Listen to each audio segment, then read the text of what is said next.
Since my most recent project is in the querying trenches and I'm not quite ready to start on my next project, let a friend know who'd asked a while back that I had a little time to do some beta reading for their current project. While I know every beta reader has their own process, these are some of the things I like to look for when beta reading. Welcome back to Morgan's Writing Tips and Writerly Musings with writing tips from the pros and, of course, my own Writerly Musings. I'm your host, Morgan Hazelwood. Today, I'm here with my very aptly named Things I Look For When Beta Reading. Dun, dun, dun. So, first of all, different authors want different things from their beta readers. And what an author needs can vary wildly depending on where they are in their writing process.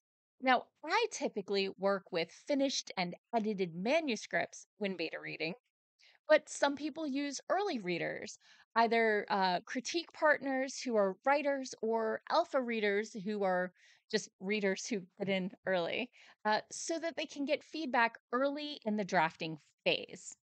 Now, obviously, if an author only wants feedback on certain things, that's what I'm going to give them.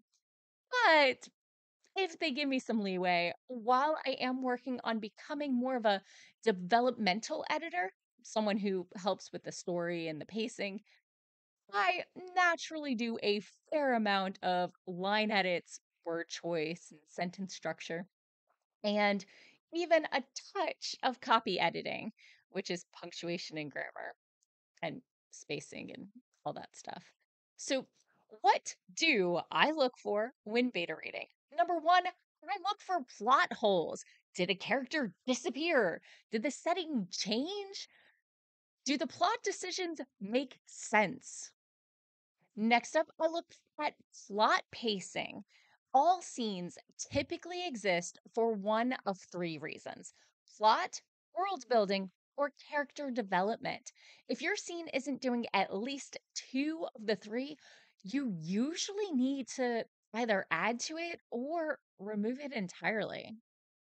Number three, I look for resolutions. If we're focused on fixing a problem, the problem needs to either be resolved, either in a good way or made worse, or intentionally backburnered, not just skipped over and forgotten.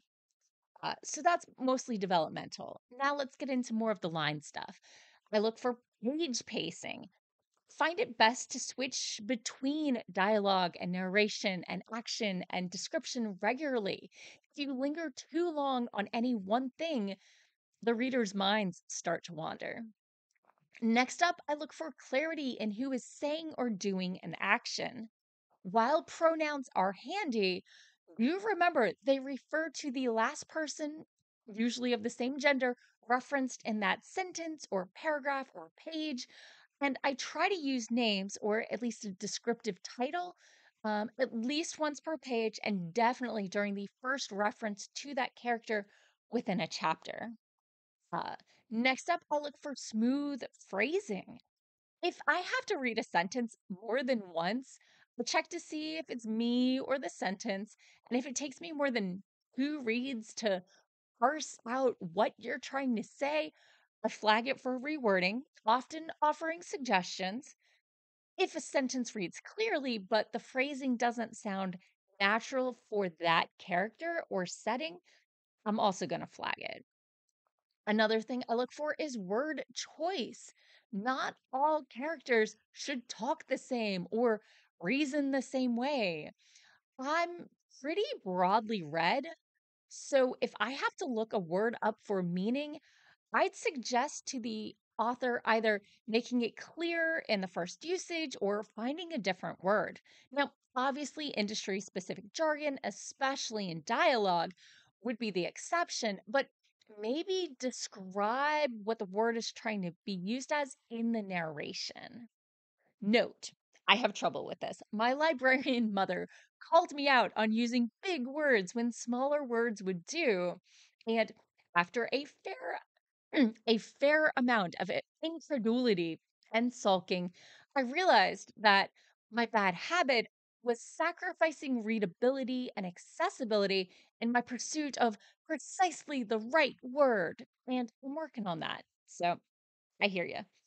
Another thing I look for are factual errors, whether it's wolves in the savannah or the sun rising in the west. Well, I don't know everything. If something sticks out to me, I'm going to note it. Another thing I like to look for are characters acting out of character. Sure, we're not all consistent with our behaviors, even if we subscribe to certain moral codes or others. But if a character acts outside of my expectations, I'm going to want a reason. And the final thing I like to look for are characters being true to themselves, whether I can see exactly what made them make that choice or I'm celebrating their wins. You're going to see me start forgetting I'm editing and start talking to the characters in the comments. That means that part of your story is working. So, have you done any beta reading? Are there other things that you like to look for in the writing? Let me know in the comments below. As always, thanks for watching and tune in again next week for more writing tips and writerly musings. Bye bye.